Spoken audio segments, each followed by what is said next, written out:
Alright guys, so I'm going to show you what you need to do if you're getting an error message that's showing up here on your Cronus Zen. So the first thing you need to do is disconnect it from your PlayStation, Xbox, computer. And then these two blue buttons here, you're going to need to press them in and then connect your Zen to your laptop or computer. Okay, so it's hard for me to do it with one hand, so I'm just going to turn off the camera and show you what the next step is. Alright guys, so once you've connected the computer, you need to keep hold of those two blue buttons whilst you're connecting it, okay, until you see the Zen sign. When that little Zen sign comes on, then you can take your fingers off the blue buttons. Usually takes about 3 seconds.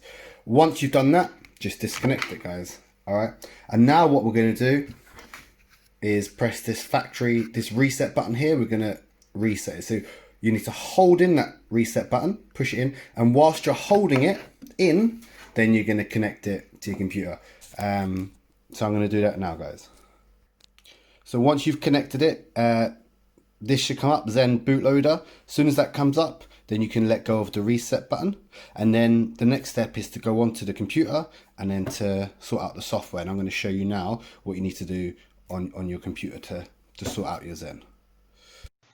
Alright guys, so what you need to do now is you need to then go on your computer and open up the Collective Minds firmware update tool.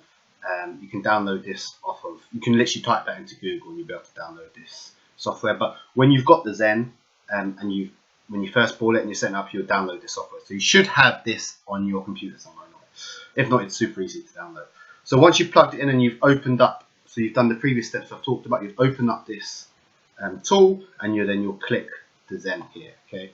And what you need to do, because we're going to reset it because it's got an error, okay, so you'll change that to the latest and you're going to go all the way down to the oldest one that's available, okay?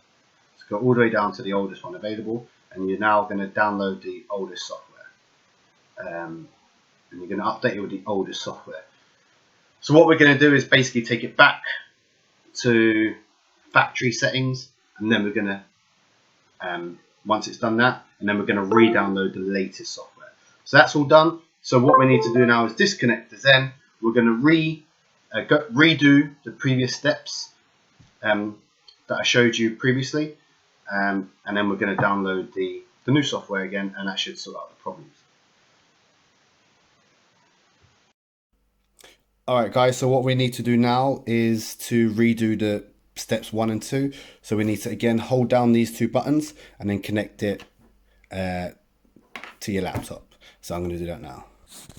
Alright, so I've held down the two buttons and then connected it to my laptop, and I've continued to hold down the two buttons until the Zen sign has come up. Now that that's come up, I'm going to disconnect it from my computer.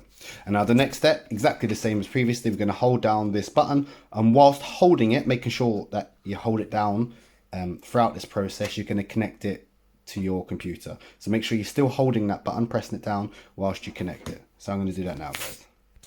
Alright, so I've held down the button, connected it, and now this should come up, Zen bootloader. As soon as that comes up, you can let go of the button on the back, the reset button. And now we're going to go onto the software, on your computer, and we're going to now download the latest software onto our Zen. So I'm going to do that now.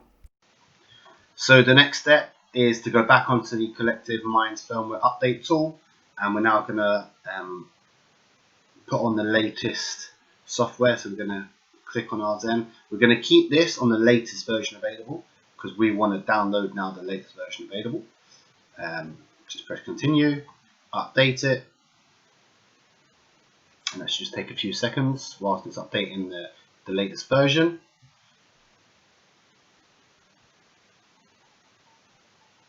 And boom, it's done. And now your Zen, you reset it, you factory reset it, then you download the latest software on it, and it should be good to go. You should be able to put your scripts back on it and plug it into your PlayStation, Xbox, and have some fun with it, guys. Alright guys, if this video helped you out in any way, hit that like button, hit that sub button, and have fun playing, guys.